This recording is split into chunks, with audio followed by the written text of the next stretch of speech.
오늘도 주의 백성들이 한자리에 모여 함께 교리를 배우고 또 교리를 토대로 해서 함께 기도할 수 있는 복된 은혜의 시간을 마련하여 주시니 감사를 드립니다. 하나님의 뜻이 무엇이며 하나님께서 저희에게 요구하시는 것이 어떠한 것인지를 오늘 이 시간을 통해서 저희가 함께 나누기를 원합니다. 주님, 저희를 바른 진리로 인도해 주시고 이 진리를 배울 때 저희들의 마음이 뜨거워지며 저희들의 삶이 변화되는 귀한 역사가 일어날 수 있도록 은혜를 베풀어 주시옵소서. 이 모든 말씀 예수 그리스도의 이름으로 기도합니다. 아멘. 여러분 반갑습니다. 오늘은 26강 도덕법에 대해서 같이 한번 살펴보려고 합니다. 대요리 문답 가운데서는 91번부터 95번까지의 문답으로 오늘 우리가 함께 나누려고 하는데, 지난 시간에도 시작 전에 간단하게 우리가 지금 구조를 설명을 했다시피 1번부터 90번까지는 우리가 믿어야 될 내용들, 그러니까 우리가 어떠한 것들을 믿어야 될지 그 신앙의 내용들이 정리가 되었다면, 오늘부터 우리가 다루게 되는 이 91번부터 마지막 196번까지는 그것을 믿는 사람들이 그렇다면 이 세상 속에서 어떻게 살아야 하는지에 대한 윤리적인 내용들을 다루고 있다라고 살펴볼 수가 있습니다. 그렇기 때문에 오늘부터 우리가 다루는 이 주제들은 믿는 신자들이 이 세상 속에서 어떻게 살아야 하는지에 대한 삶의 매뉴얼이다라고 여러분들이 이해하시면 될 것 같습니다. 자, 그러면 91문부터 하나씩 한번 정리해 보도록 하겠습니다. 제 91문, 하나님께서 사람에게 요구하시는 의무는 무엇입니까? 우리 같이 한번 읽어보겠습니다. 하나님께서 사람에게 요구하시는 의무는 나타내 보이신 하나님의 뜻에 순종하는 것입니다. 나타내 보이신 하나님의 뜻에 순종하는 것, 이게 하나님께서 우리에게 바라시는 바, 의무다라고 말할 수가 있습니다. 로마서 12장 1절로 2절을 한번 찾아보겠습니다.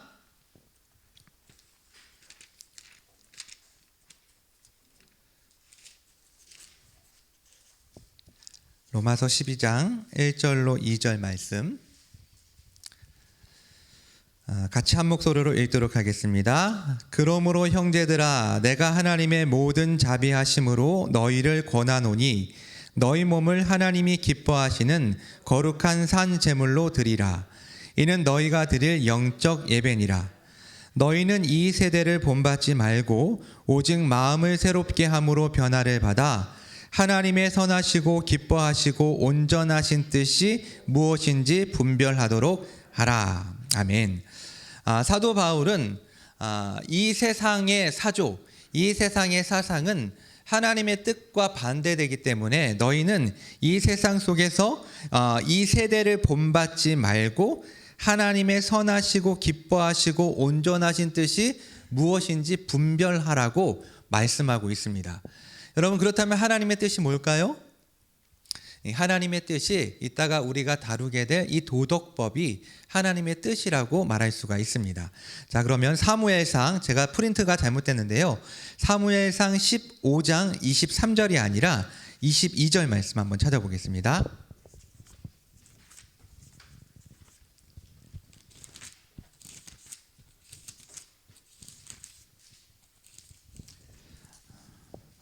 사무엘상 15장 22절 말씀 같이 한번 읽어보겠습니다.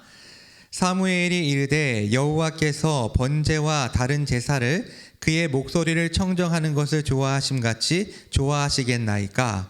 순종이 제사보다 낫고 듣는 것이 수장의 기름보다 나으니. 아멘. 자, 사무엘 선지자가 지금 어떠한 이야기를 하고 있습니까? 그 어떠한 것보다도 하나님의 말씀에 순종하는 것이 중요하다라고 말하고 있어요.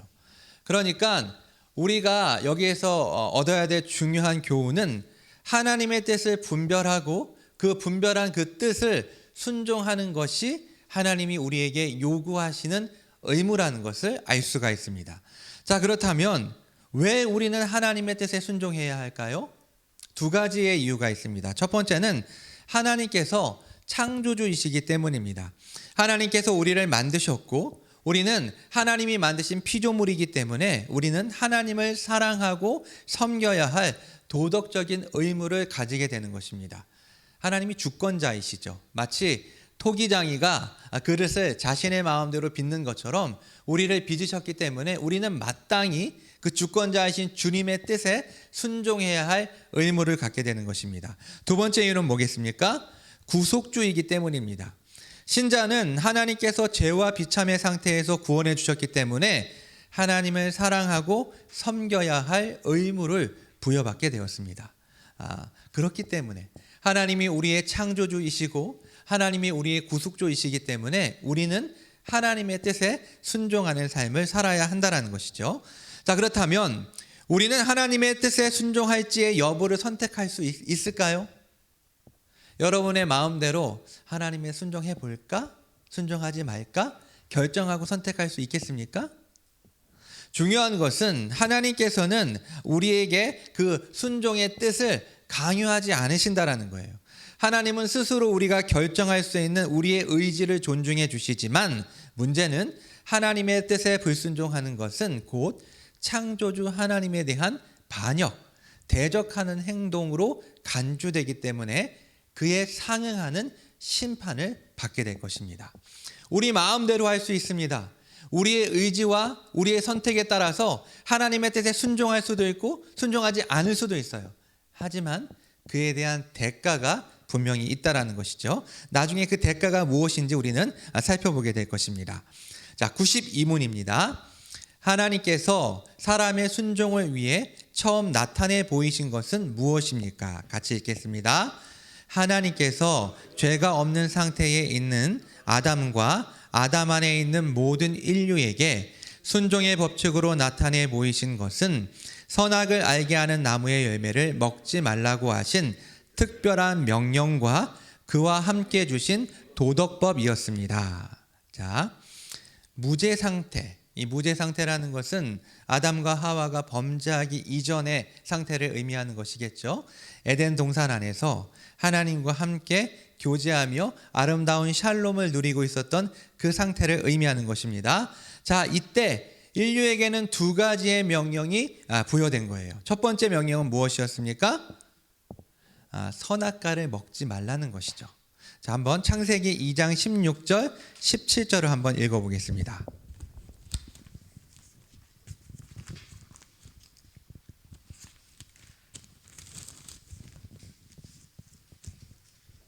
자, 2장 16절, 17절 말씀 같이 한번 한 목소리로 읽겠습니다. 여호와 하나님이 그 사람에게 명하여 이르시되 동산 각종 나무의 열매는 내가 임의로 먹되 선악을 알게 하는 나무의 열매는 먹지 말라. 내가 먹는 날에는 반드시 죽으리라 하시니라. 아멘. 자, 하나님께서는 에덴 동산에 있었던 이 아담과 하와에게 모든 동산에 있는 모든 나무의 열매를 먹을 수 있지만 선악을 알게 하는 나무의 열매는 먹지 말라고 명령하셨어요. 사실 이게 명령의 형태로 주어졌지만 이게 언약의 개념으로 우리는 이해를 합니다. 그래서 이것을 행위 언약이라고 하죠. 하나님께서 사람을 지으신 후 사람에게 특별히 섭리하신 것이 이것이에요. 완전한 순종을 하면 영생을 주고 선악과를 따먹지 말라는 명령에 불순종하면 죽음의 형벌을 주겠다라는 이 명령, 이 약속, 이 언약, 이게 바로 행위 언약입니다. 자, 두 번째는 도덕법을 지키라는 명령을 주셨습니다. 자, 여기서 이 도덕법이라는 것은 우리가 93문에서도 더 상세하게 다루겠지만 이 도덕법은 하나님의 뜻을 담은 도덕적 행위의 기준과 규칙을 의미합니다. 그러니까 하나님의 뜻을 담은 어떤 법칙 체계를 말하는 거예요. 자, 그런데 선악과를 먹지 말라는 구체적인 명령과는 달리 도덕법을 어떻게 지켜야 한다라는 별다른 지시사항은 없습니다. 그렇죠? 창세기 1장, 2장에 보면 그런 어떤 도덕법에 관한 내용들이 기록되어 있지 않습니다. 왜냐하면 하나님의 형상으로 창조된 이 무죄 상태의 인간, 타락 이전의 인간은 하나님의 뜻을 온전히 알고 있었고 그 뜻에 순종할 수 있는 힘과 능력을 가지고 있었기 때문입니다. 그러니까 아담은 하나님께서 하나님과 맺은 이 행위 언약을 지킬 수도 있고 지키지 못할 수도 있었어요. 그렇죠? 그만큼의 힘과 능력을 가지고 있었지만 안타깝게도 우리 인류의 첫 부모인 아담은 그 금지된 열매를 따먹음으로써 하나님 앞에 범죄하게 된 것이죠. 자, 하지만 타락 이전에는 이러한 무죄 상태의 인간은 하나님의 뜻을 온전히 알고 있었다라는 것이죠. 10번을 보면 거기에 대한 상세한 설명이 나옵니다. 하나님은 타락 전 아담과 하와에게 왜 십계명을 주지 않으셨을까요? 왜 구체적으로 살인하지 말라, 간음하지 말라, 도둑질하지 말라라는 이런 어떤 기준점, 어떤 근거를 철저한 계명들을 왜 말씀해 주시지 않았는가? 자, 제가 인류 안에 들어오기 전에는 상세하고 자세한 계명의 목록이 필요하지 않았습니다. 아담과 하와는 이미 하나님을 사랑하고 서로 사랑하라는 이 도덕법을 알고 있었고 따라서 성경에 기록하지 않았던 것이죠. 또 그것을 지킬 수 있는 힘과 능력이 있었습니다. 인류는 무죄한 상태에서 구체적이고 상세한 계명은 무의미하고 불필요하다. 그러니까 타락 이전의 아담과 하와는 하나님을 사랑했어요. 그리고 서로 사랑하는 관계였어요. 그렇기 때문에 십계명의 이 핵심이 무엇입니까? 하나님 사랑과 이웃 사랑 아니겠습니까? 그것을 따로 이야기하지 않아도 하나님의 형상으로 만들어진 이 무죄한 인간, 타락 전의 인간, 이 무죄한 상태에 있었던 인간은 그것들을 알고 있었고 그것들을 지킬 수 있는 힘과 능력이 있었다라는 것이죠. 자, 그러면 93문, 그렇다면 도덕법, 하나님의 뜻, 율법이라고도 얘기할 수 있는 이 도덕법은 무엇입니까? 함께 읽겠습니다. 도덕법은 인류에게 선언된 하나님의 뜻입니다. 이 도덕법은 모든 사람이 영혼과 몸을 가진 온전한 사람으로서의 모양과 성질을 지닌 가운데 하나님과 사람에 대하여 거룩하고 의로운 모든 의무를 시행할 인격적이고 완전하고 영원한 복종과 순종을 행하라고 지시하고 의무 지웁니다. 하나님께서는 이 도덕법을 온전히 지키는 자에게는 생명을 주시겠다고 약속하시고 이를 어기는 자에게는 죽음을 주시겠다고 경고하셨습니다. 좀 길죠? 이 내용들을 한번 하나씩 정리해 보도록 하겠습니다. 자, 도덕법은 인류에게 선언된 하나님의 뜻입니다. 자, 이 도덕법의 근거가 어디 있는지를 지금 말하는 거죠. 하나님이 내리신 도덕법, 하나님의 형상으로 만들어진 인간, 이 무죄 상태의 인간은 이미 마음속에 도덕법이 새겨져 있었기 때문에 하나님의 도덕법을 특별 계시의 형태로 주실 필요가 없었습니다. 하지만 타락 후 인간에게는 특별 계시 형태의 도덕법이 필요하게 되었고 하나님은 모세를 통해 도덕법을 전해 주셨습니다. 따라서 이 도덕법이라는 것은 모세가 만든 것이 아니라 하나님이 인간에게 내려주신 법이다라고 말할 수 있습니다. 그 출처가 어디라는 것을 말하고 있는 것입니까? 이스라엘 백성들이 종교 행사를 하면서 어떤 필요에 의해서 만들어진 법이 아니라는 겁니다. 우리가 알고 있는 이런 대부분의 법 체계는 인간 사회에서 사람들의 어떠한 규정과 사람들의 논의와 이 사회적으로 통용되는 것들을 정리해서 법을 만들지만 이 도덕법은 인간으로부터 만들어진 법이 아니라 하늘로부터 주어진 하나님께서 인간에게 주신 법이라는 것이죠. 모세가 40일간 이 시내산에 올라가서 고아내고 창작해서 만든 것이 아니라 하나님께서 모세에게 내려주신 것이 바로 이 도덕법이다라고 말하는 것입니다. 자, 그렇다면 이 도덕법의 의무의 내용은 과연 무엇일까요? 자, 누가 도덕법의 지배를 받는가? 아담 이래 예수님이 재림하시기 전까지 지구상에 존재하는 모든 인간은 이 도덕법의 이 권한 아래, 이 도덕법을 지켜야 할 의무가 있다라는 것입니다. 자, 그렇다면 좀 더 구체적으로요. 도덕법은 신자뿐만 아니라 믿지 않는 불신자들에게도 적용이 되는 걸까요? 물론입니다. 마지막 심판날에 그들은 하나님의 존재를 부인하고 자신의 삶을 통해 지은 죄에 대해 하나님께 답을 해야 합니다. 그들이 하나님을 믿지 않는 한 그들의 선행은 모두 악한 것이고, 그들이 하나님의 존재를 부인했다고 해서 그들의 삶에 권위 있게 임하시는 하나님의 도덕법까지 부인할 수 없다라는 것이죠. 자, 하나님이 주권자이시고 불신자 또한 피조물이기 때문에 하나님의 권한 아래에 있는 이 지구상에 있는, 아니 온 우주에 있는 모든 피조물들은 하나님의 규칙 아래에 있고, 마지막 심판날에 그 규칙에 근거해서 심판을 받게 되는 것입니다.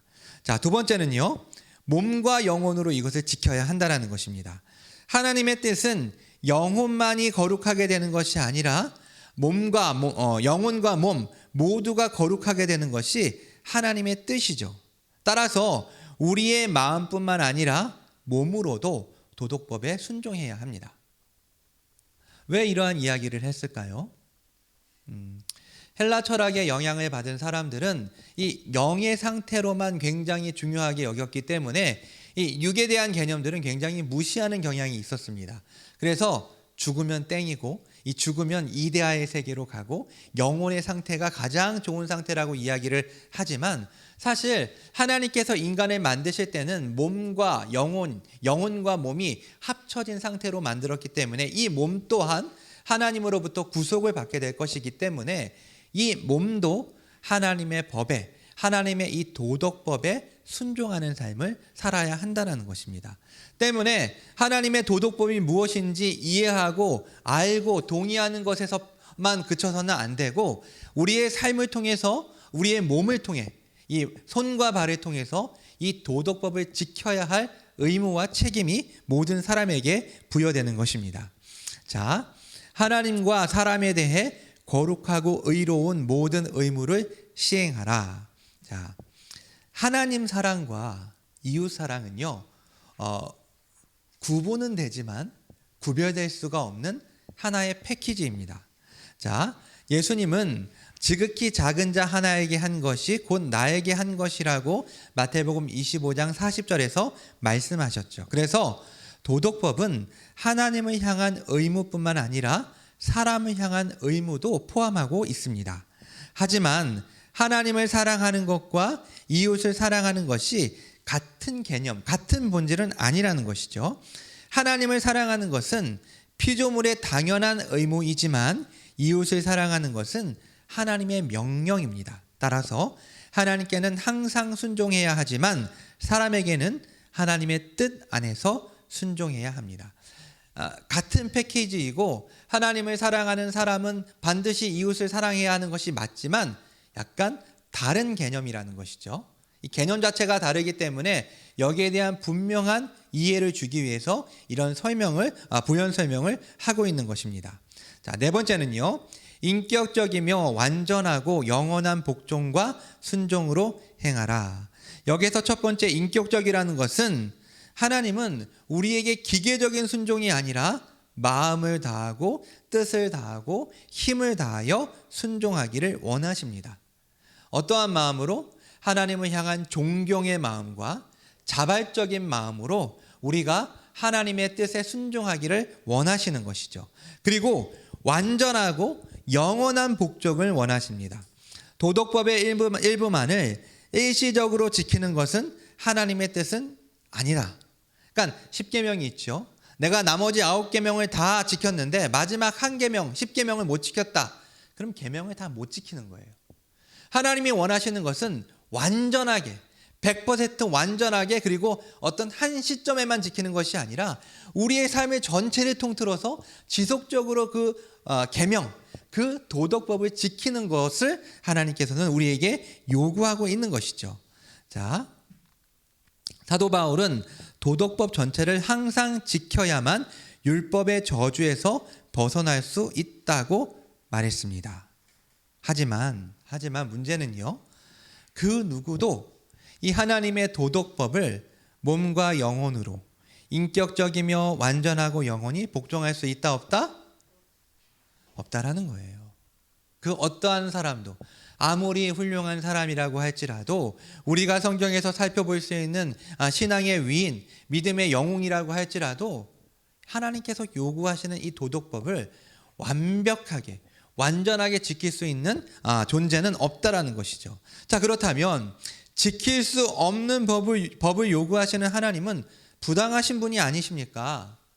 여러분, 제가 만약에 지한이에게 지금 이제 생후 270일, 80일 되는 아기한테 걸어, 뛰어, 그리고 이야기해봐 라고 하면 그거를 하지 못하는 지한이가 잘못입니까? 아니면 시키는 제가 잘못입니까?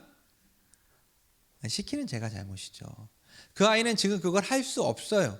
그거를 부당하게 요구하는 이 아버지가 잘못된 생각을 갖고 있는 거죠. 자, 그렇다면 하나님께서 요구하시는 이러한 이 도덕법, 이 기준이 너무나도 높기 때문에 아무도 이 지구상에 존재하는 모든 인간은 이것을 지킬 수가 없어요. 그러면 하나님이 부당한 요구를 우리에게 하시는 게 아닐까요? 자, 거기에 대한 해답이 나옵니다. 그렇지 않다. 아담과 하와가 죄를 짓고 타락하지 않았다면 인간은 도덕법을 지킬 수 있었다. 문제의 책임은 높은 기준을 제시한 하나님이 아니라 스스로 죄를 짓고 타락한 사람에게 있다. 어떤 이야기인지 아시겠죠? 제가 이 부분을 적용해서 다시 한번 설명하도록 하겠습니다. 자, 도덕법에 대한 순종과 불순종의 결과가 나옵니다. 자, 순종을 하면 어떻게 될까요?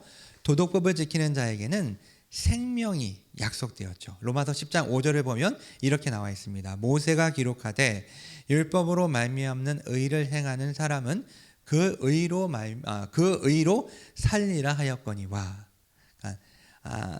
의를 행하는 사람은 그 의로 살게 될 것이다 라고 말씀하고 있어요. 자, 두 번째, 불순종하면 어떻게 됩니까? 도덕법을 지키지 않는 사람에게는 죽음이 약속되어 있습니다. 로마서 6장 23절 잘 누구나 다 알고 있는 말씀이죠. 죄의 삭은 사망이다. 사망, 죽는 거예요. 근데 이 죽음은 세 가지의 죽음이 있죠. 영혼의 죽음이 있고 육체의 죽음이 있고 영원한 죽음이 있습니다. 이 영혼의 죽음이라는 것은 하나님과의 관계가 끊어지는 것을 의미하는 거예요. 여러분, 아담과 하와가 선악과를 따먹는 순간 죽었습니까? 네가 정령 죽으리라 라고 말씀하셨는데 아담과 하와가 선악과를 따먹는 순간 죽었습니까? 살았습니까? 살아 있었죠. 안 죽었어요. 아담 930년 살았단 말이에요. 하지만 죽었어요. 뭐가 죽었을까요? 영혼의 죽음을 그 즉시 맞게 된 것입니다. 하나님과의 관계가 끊어지고 단절된 거예요. 자, 그리고 두 번째 찾아오는 죽음은 무엇입니까? 육체의 죽음이죠. 인간은 무엇과 무엇으로 구성되어 있습니까? 인간은 몸과 영혼과 몸으로 구성되어 있는데 육체의 죽음이라는 것은 바로 이 몸과 영혼이 분리되고 단절되는 것을 의미합니다. 그리고 영원한 죽음, 영원인데 영혼이네요. 영원한 죽음은 둘째 사망으로 불리는 이 영원한 죽음을 맞게 되는 거예요. 우리 한번 계시록 2장 11절 볼까요?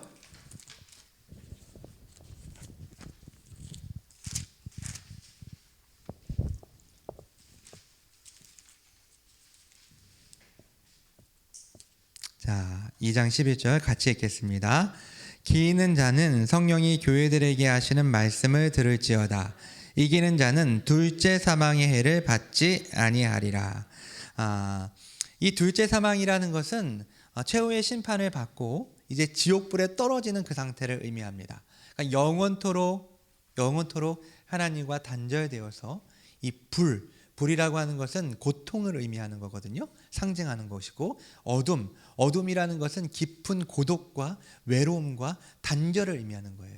이 지옥이 상징하는 이 불과 어둠 속에서 영원토록 고통당하는 이 상태를 이 영원한 죽음이다라고 말하는 것입니다. 자, 결국에는 이 도덕법에 순종하지 않았기 때문에 불순종했기 때문에 이 죽음, 이 세 가지의 죽음을 맞게 되는 것입니다. 자, 94문입니다. 타락 후에도 도덕법이 사람에게 유용합니까? 같이 읽겠습니다. 타락 후에는 아무도 도덕법으로는 의와 생명에 이를 수 없습니다. 그러나 중생한 사람이든 중생하지 못한 사람이든 모든 사람에게 도덕법은 매우 유용합니다. 자, 타락한 인간은 이 도덕법으로는 의와 생명에 이를 수 없게 되었습니다. 타락하면서부터 인간이 전적 타락하게 되고 부패하게 되고 이 죄의 오염으로 인해서 이 지정의가 하나님의 형상이 완전히 망가지게 됨으로써 하나님을 사랑할 수도 없고 하나님을 알 수도 없고 또 하나님께 의지를 발현해서 나아갈 수 없는 상태가 되었기 때문에 생명에 이를 수가 없게 되는 것이죠. 자, 따라서 이 자력 구원, 자신의 힘으로 자신의 능력으로 구원을 받을 수 있다라는 생각과 행위 구원, 나의 행위로 구원을 받을 수 있다라는 이러한 생각은 불가능합니다. 율법, 이 도덕법 자체에 문제가 있는 것이 아니죠. 율법은 좋은 것, 선한 것입니다. 여러분, 율법의 핵심은 무엇입니까? 사랑이에요. 하나님을 사랑하고 이웃을 사랑하는 거예요. 그리고 중요한 것은 하나님께서 율법을 왜 주셨습니까? 사랑하기 때문에 주신 거예요. 하나님과 이스라엘 백성들이 시내산에서 언약을 맺을 때 나는 너희의 하나님이 되고 너희는 내 백성이 될 거라는 그런 약속을 하셨어요.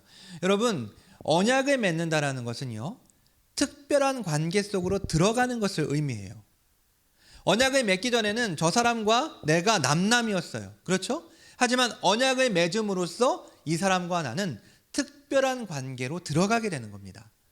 하나님과 인간, 하나님과 이스라엘 백성들이 언약을 맺을 때 그 특별한 관계가 잘 되기를 바라는 마음으로, 사랑하는 마음으로 이 계명을 주신 거죠. 이 율법을 주신 겁니다.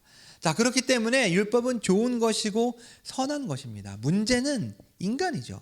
인간이 죄를 짓고 타락했기 때문에 타락한 인간은 이 율법을 도저히 지킬 수 없는 상태가 되어버린 거예요. 따라서 이제 아무도 이 도덕법으로는 의와 생명에 이를 수 없게 되었습니다. 자, 그런데 그럼에도 불구하고 이 도덕법은 모두에게, 인류 모두에게 유용합니다. 지킬 수 없기 때문에 이 율법이 우리에게 이제 쓸모가 없어서 폐기돼야 되는 것이 아니에요. 모든 사람에게 이 율법은 다 필요하고 유용하다라는 것이죠.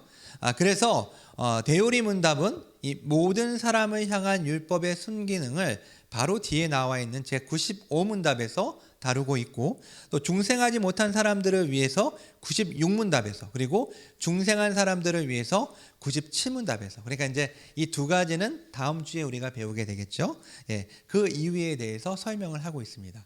그러니까 이 율법은 없어져야 될 것이 아니에요. 이 도덕법은 없어져야 될 것이 아니에요. 이 도덕법, 이 율법은 영원토록, 그러니까 주님이 다시 오시는 그날까지 모든 사람들에게 중요한 기준점이 된다라고 말할 수 있습니다. 자, 그렇다면 모든 사람을 향한 율법의 순기능이 어떠한 것인가? 제95문이 그것을 우리에게 설명하고 있죠. 자, 도덕법은 모든 사람에게 어떻게 유용합니까? 함께 읽겠습니다.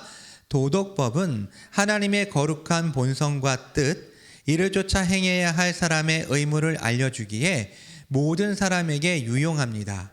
또한 도덕법은 사람들이 이를 지킬 능력이 없으며 그들의 본성과 마음과 삶이 죄로 가득 오염되어 있다는 것을 깨닫게 합니다.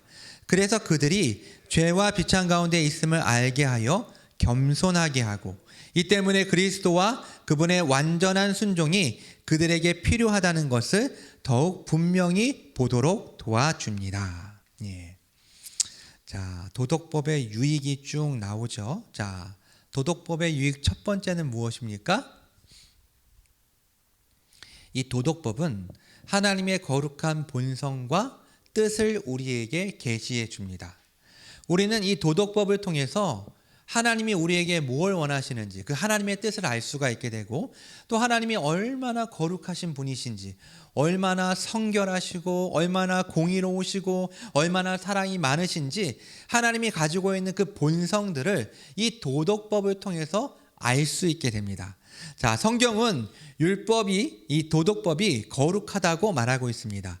거룩하신 하나님의 본성과 뜻이 이 율법에 담겨 있기 때문입니다. 따라서 사람이 만든 제도나 법이 아니라 율법만이 거룩함과 의로움의 기준이 된다라고 말하고 있습니다.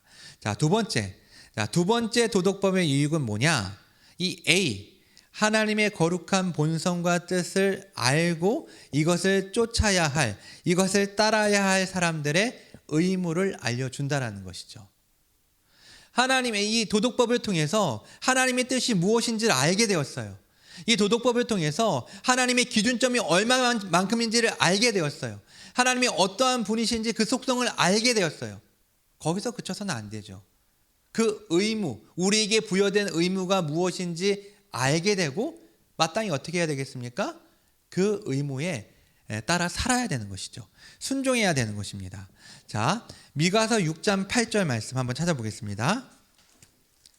미가서 6장 8절, 구약 성경 1295페이지에 있습니다.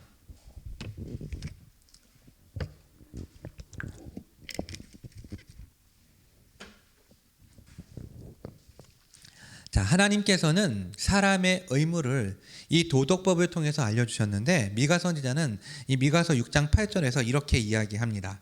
같이 한번 읽어보겠습니다.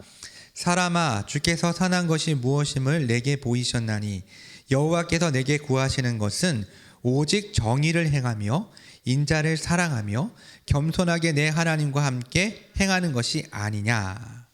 지금 세 가지를 얘기하고 있죠. 첫 번째는 무엇입니까? 정의를 행하는 것, 정의를 행하는 것이고, 두 번째는 뭡니까? 인자를 사랑하는 것. 예. 그리고 세 번째는 겸손하게 내 하나님과 함께 행하는 것. 이게 바로 하나님께서 우리에게 요구하시는 의무라는 것이죠.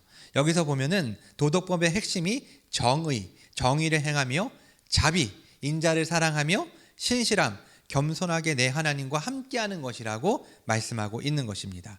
자, 세 번째, 이 도덕법의 유익이 무엇입니까? 인간의 본성과 마음과 삶이 죄로 가득 오염되어 있기에 결국 도덕법을 지킬 수 없다는 것을 깨닫게 된다는 것이죠. 자, 이게 유익이에요. 아, 그렇구나. 나는 도저히 이 도덕법을 지킬 수 없는 존재구나 라는 것을 깨닫게 되는 거예요. 그리고 나의 존재와 나의 상태가 어떤지를 알게 되는 거예요. 도덕법은 그저 높은 기준의 법이 아니라 그냥 우리가 바라만 보는 법이 아니라 그 도덕법에 비추어서 나의 모습을 봐야 그게 이 도덕법이 우리에게 유용한 법으로 오게 되는 것입니다.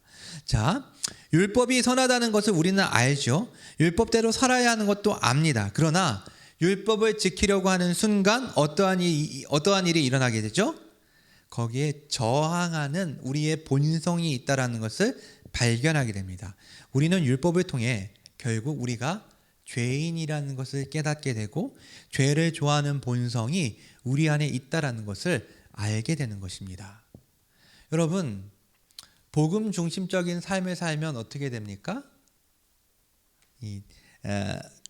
크로스 차트, 그러니까 십자가 도표를 보면은 이 회심의 기점으로 해서 점점 더 시간이 지날수록 하나님의 이 거룩하심에 대해서 깨닫게 되고 또 점점 시간이 지날수록 자신의 이 죄와 자신의 이 죄성을 깊이 깨닫게 되는 것이죠. 자, 그런데 이게 점점 시간이 지나면서 내가 더 사악해지고 나쁜 사람이 된다라는 게 아니에요. 시간이 지나면서 이 율법의 기준에 자신을 비춰보았을 때 내가 정말 처참한 인간이었구나. 내가 정말 아무런 소망이 없는 인간이었구나. 내가 정말 주님의 은혜가 없이는 살 수 없는 존재였다라는 것을 더 절절하게, 더 깊이 깨닫게 되는 거예요. 그러니까 율법의 유익은 바로 여기에 있습니다. 나의 본 모습을 보게 하고 여전히 교만해서 다른 사람들과의 상대적인 비교 속에서 내가 좀 낫다라고 생각하고 내가 저 사람보다는 더 뛰어나다고 생각하는 이러한 모든 교만함을 다 없애버리고 절대적인 하나님의 기준 앞에서 내가 얼마나 큰 죄인인지를 깊이 깨닫게 하는 그 기능, 그 역할을 하는 것이 바로 이 율법, 도덕법이다라고 말해주고 있는 것입니다. 네 번째는요, 겸손히 예수 그리스도와 예수님의 완전한 순종이 필요하다는 것을 깨닫게 합니다. 중요하죠. 이게 결국 이거예요. 첫 번째는 율법을 통해 자신의 죄와 비참함을 깨닫게 된 인간은 구원받기 위해 그리스도를 바라보게 됩니다. 그리고 두 번째는 예수 그리스도께서 율법의 마침이 되신다는 것은 율법의 최종 목적이 그리스도께 있다라는 의미입니다. 그래서 하나님께서 율법을 주신 목적은 율법을 통해 자신의 죄와 비참을 깨닫고 더욱 간절하게 그리스도를 바라보는 것입니다. 그래서 그리스도의 완전한 순종을 통한 의의 전가를 받는 것만이 유일한 구원의 길이라는 것을 알게 하는 것. 이게 율법이 우리에게 주는 네 번째 유익입니다. 95번의 마지막에 이렇게 얘기하고 있죠. 그분의 완전한 순종이 그들에게 필요하다는 것을 더욱 분명히 보도록 도와줍니다. 여러분, 만약에 율법의 세 번째 기능, 우리가 죄인이라는 것을 깊이 깨닫는 것에서만 그 율법의 기능이 끝난다면 율법은 우리에게 굉장히 큰 저주로 다가올 것이고, 사실 사도 바울도 이 율법과 복음을 비교하면서 이 세 번째 기능을 부각시켜서 우리에게 설명하고 있지만, 실제로 율법은 결국에는 우리가 예수 그리스도를 바라보게 하고 예수 그리스도께로 나오게 하는 몽학 선생, 옛날에 개혁 성경에서는 몽학 선생이라고 되어 있고 요즘 개혁 개정 보니까 초등교사라고 되어 있더라고요. 초등교사의 역할을 하게 되는 것이죠. 그러니까 우리를 예수님께로 인도하는 기능을 하게 되는 거예요. 정리해 볼까요? 율법이 우리에게 네 가지의 중요한 유익을 주고 있습니다. 첫 번째는 하나님의 본성과 하나님의 뜻이 무엇인지를 알게 하고, 두 번째는 그것을 알고 있는 사람이 어떠한 의무를 갖고 있는지를 알게 하고, 세 번째는 나 자신이 어떠한 존재인지를 알게 하고, 네 번째는 예수 그리스도께로 나올 수 있게 하는 몽학 선생의 역할을 한다라고 말할 수가 있습니다. 적용을 한번 보도록 하겠습니다. 교리는 윤리로 연결된다라고 말하고 있죠. 예. 우리가 무엇을 믿어야 하는지를 알게 된 신자는 삶을 통해 그것을 이루고 순종해야 합니다. 순종이 없는 지식은 아무런 열매를 맺을 수 없고, 순종이 없는 신자는 신자라고 말할 수 없습니다. 우리가 지난 시간까지 이 90번까지 우리가 무엇을 믿어야 할지 이 교리에 대한 내용을 배웠단 말이죠. 이제 오늘부터 우리가 그러면 어떻게 살아야 할지, 신자는 이 세상에서 어떻게 살아야 할지에 대해서 배우게 되는데, 중요한 것은 이걸 머릿속으로만 알게 되고 실제적인 우리의 삶 속에서 이것들이 순종이 없다면 그것은 우리에게 아무런 유익을 가져다 주지 않습니다. 머리에만 남는 그러한 지식은 우리를 기형적인 어떤 종교인으로 만들어서 아무런 열매를 맺지 못하게 하고, 이제 문제는 아무런 순종이 없는 신자를 신자라고 말할 수가 없어요. 사실 신자가 가지고 있는 이 믿음은 양면이 있죠. 믿음과 순종, 순종과 믿음이 하나의 동전의 양면처럼 같이 있는 것이기 때문에 그것을 알고 믿는 사람들은 반드시 순종의 열매가 나타나야 한다라는 것이죠. 자, 우리가 이렇게 배우고 있는 이 교리들이 우리의 삶 속에서 실제적으로 실현이 되고, 우리의 삶 속에서 실제적으로 실천이 되고, 우리의 삶 속에서 실제적으로 열매를 맺는 삶을 살아야 합니다. 대교리를 왜 이렇게 열심히 이렇게 피곤한 시간에 금요일날 저녁에 같이 모여서 공부합니까? 결국에는 우리의 삶의 변화예요. 이거를 알고 있는 사람은 가만히 있어서는 안 돼요. 삶을 통해서 그것을 순종하고 실천하는 모습으로 나타나야 한다는 것입니다. 두 번째는요, 세속적인 도덕법이 있다라는 거예요. 여러분, 이 세상에도요 도덕법이 있습니다. 제가 옛날에는 국민학교였죠. 지금도 모르겠어요. 도덕을 배웠어요. 도덕. 이 도덕이 있다라는 겁니다. 그렇다면 이 세상에서 말하고 있는 이 자연인들이 말하고 있는 도덕은 무엇입니까? 그 출처, 그 근거가 어디입니까? 신자들이 말하고 있는, 성경이 말하고 있는 이 도덕법의 근거와 출처는 하나님이죠. 하나님의 뜻이고 하나님의 기준입니다. 하지만 이 세상이 말하고 있는, 이 세속에서 말하고 있는 이 도덕법은 성경이 아니라 인간의 철학과 과학 이론에 근거한 것입니다. 따라서 여기에는 하나님의 계시나 뜻, 그리고 그분의 성품에 대한, 하나님의 성품에 대한 반영이 없죠. 그리고 오로지 인간의 양심, 그것도 이 타락한 양심, 그 양심에 따라서 만들어 놓은 것이 이 세속적인 도덕법입니다. 그래서 이 견해에 따르면 우주는 우연히 존재하는 것이고 시작도 끝도 알 수 없죠. 그리고 또한 만일 하나님이 존재하신다면 하나님 역시 그를 초월하는 이 도덕법의 지배를 받는다라고 말합니다. 여러분, 만약에 이 세속적인 도덕법의 기준에서 욥기를 본다면 하나님은 정말 나쁜 분이죠. 왜냐하면 어떤 모를 그런 고통을 주시는 거잖아요. 사람들이 생각하는 그 개념들이 있잖아요. 착한 일을 하는 사람한테는 착한 일이 일어나고 권선징악이라고 하죠. 나쁜 일을 하는 사람들은 나쁜 결과를 얻는 건데 욥기에서는 그것들이 완전히 깨어지는 그런 이야기가 나오고 있지 않습니까? 세속적인 도덕법에 근거한다면 욥기에서 이 하나님은 굉장히 포악하고 나쁜 하나님일 수밖에 없는 것입니다. 하지만 하나님은 주권자시죠. 하나님은 자신의 뜻대로 온 우주 만물을 다스리시고 섭리하시는 하나님이십니다. 때문에 이제 나중에 이제 그 부분에 대해서 설명을 해주시는 장면이 나오죠. 그러니까 이처럼 세속에서 말하는 도덕법과 성경이 말하고 있는 도덕법은 아주 분명한 차이가 있어요. 출처에서부터 결과에 이르기까지 전혀 같을 수가 없다라는 것입니다. 세 번째는요, 이 도덕법의 기준입니다. 하나님의 도덕법은 우리가 단순히 착한 사람이 될 것을 요구하지 않고 전적으로 완벽한 사람이 될 것을 요구합니다. 단순히 착한 사람이 되는 것과 인간의 평균보다 더 나은 사람이 되는 것을 말하는 것은 하나님의 표준과 기준을 낮추는 것입니다. 하나님은 단순히 선함이 아니라 절대적인 도덕적 표준을 요구하십니다. 하나님만큼 하나님처럼 하나님과 상대할 수 있는 대응체로서 우리에게 그 기준을 요구하시는 것이죠. 이런 표현이 좀 적합할지 모르겠지만 급이 안 맞는다 이렇게 얘기하잖아요. 너는 나랑 놀기에는 급이 안 맞아. 하나님은 우리와 교제하시기 위해 하나님 정도의 급이 되기를 원하시는 거예요. 하나님 기준만큼의 사람이 되기를 원하시는 것이죠.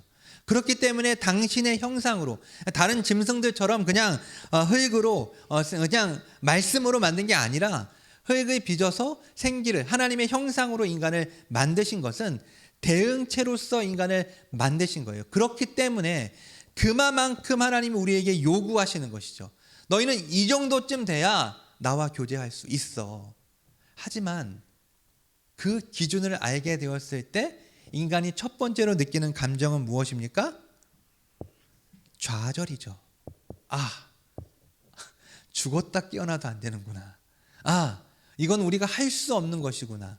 내가 어떻게 해도 이 기준을 만족시킬 수가 없구나라는 것을 인간은 깨닫게 되는 것입니다. 자, 그렇다면 하나님의 요구는 부당합니까?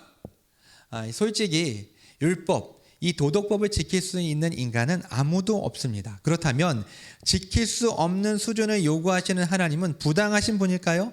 그렇지 않습니다. 만약 아담과 하와가 죄를 짓지 않았다면, 죄를 범하지 않았다면 모든 인류는 이 절대적으로 완전한 표준에 이르렀을 것입니다. 이 표준이 인간이 도달하기에 너무 높은 표준이 된 것은 인간의 타락, 인간의 불순종으로 인한 타락 때문입니다. 인류의 첫 부모인 아담이 죄를 지음으로 타락했고 이로 인해 부패와 무능력해진 인간은 이 율법을 지킬 수 없게 된 것입니다. 하나님의 표준은 하나님께서 인간을 창조하신 이래 지금까지 동일합니다. 변한 것은 하나님의 표준이 아니라 바로 인간이라는 것이죠. 자, 마지막 결국 그리스도를 향해 너무나도 높고 도무지 지킬 수 없는 율법 앞에 인간은 자신을 비춰볼 수밖에 없고 결국 자신의 본성과 마음이 오염되어 있기 때문에 죄와 비참한 상태에서 벗어날 수 없다는 것을 깨닫게 되므로 좌절할 수밖에 없습니다. 하지만 성경은 절대적인 도덕법을 제시하면서 그의 성품 안에서 절대적인 도덕적 완전함을 충만하게 이루신 그리스도를 선포하고 있습니다. 그러니까 이 네 번째 율법의 기능을 지금 얘기하고 있는 것이죠. 그냥 우리를 좌절시킬 뿐만 아니라 그 이후에 그 도덕법이, 이 율법이 그리스도를 가르쳐주고 있고 그리스도를 선포하고 있기 때문에 우리는 우리의 눈을 돌려 예수 그리스도를 바라보고 그분께 우리의 소망을 두고 믿음으로, 회개와 믿음으로 주님 앞에 나아가게 되는 것입니다. 자, 따라서 율법은 우리를 그리스도께로 인도하는 몽학 선생, 초등교사가 되어서 우리로 하여금 믿음으로 말미암아 의롭다함을 얻게 하려 함이라라는 이 갈라디아 3장 24절의 말씀이 이루어지게 되는 것입니다. 자, 오늘 공부는 여기서 마치도록 하겠고, 오늘 우리가 배운 내용을 토대로 해서 우리 좀 몇 가지 기도 제목을 놓고 함께 좀 기도했으면 좋겠습니다.